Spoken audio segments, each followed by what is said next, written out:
April 3, 1882.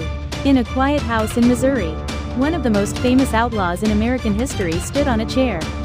He removed his guns. He turned his back. Seconds later, a gunshot echoed, and just like that, the legend of the Wild West came to an end. This is the story of Jesse James and the betrayal that killed a legend.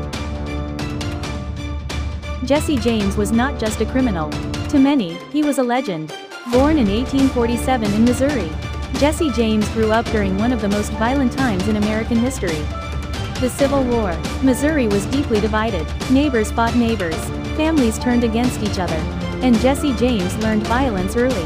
After the war ended, he didn't return to normal life. Instead, he became an outlaw. In the late 1860s and 1870s, Jesse James and his gang carried out a series of daring robberies. Banks, trains, stagecoaches. They became famous for their boldness. Sometimes they robbed trains in broad daylight. Sometimes they escaped with thousands of dollars. Newspapers began to write about them. Soon, Jesse James became a national figure. To some, he was a dangerous criminal. To others, he was a Robin Hood. But legends don't last forever. By the late 1870s, the James gang began to fall apart. Some members were killed. Some were arrested. Others simply left. Jesse James became more cautious. He changed names. He moved frequently. And he began working with new recruits. Among them, a young man named Robert Ford.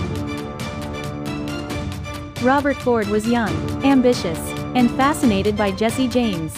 He admired him, but he also saw an opportunity. At the time, the governor of Missouri offered a reward, $10,000, for Jesse James dead or alive. That was a fortune, and Robert Ford made a decision. On April 3, 1882, Jesse James was at home in St. Joseph, Missouri. He was relaxed, comfortable. He trusted Robert Ford. At one point, Jesse noticed a dusty picture on the wall. He removed his guns. He stepped onto a chair and turned his back. That was the moment. Robert Ford pulled his gun and fired. One shot. Jesse James fell instantly. The legend was dead. Robert Ford expected to become a hero. Instead, he became infamous. People called him a coward, a traitor, the man who shot Jesse James in the back. 10 years later, in 1892, Robert Ford was shot and killed inside a saloon. History repeated itself. Jesse James died in 1882, but the legend never died. Books, movies, songs. Jesse James became a symbol of the Wild West, not just a criminal, but a legend. April 3, 1882.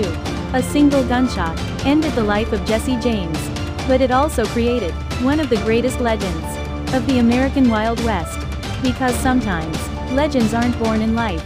They're born in betrayal.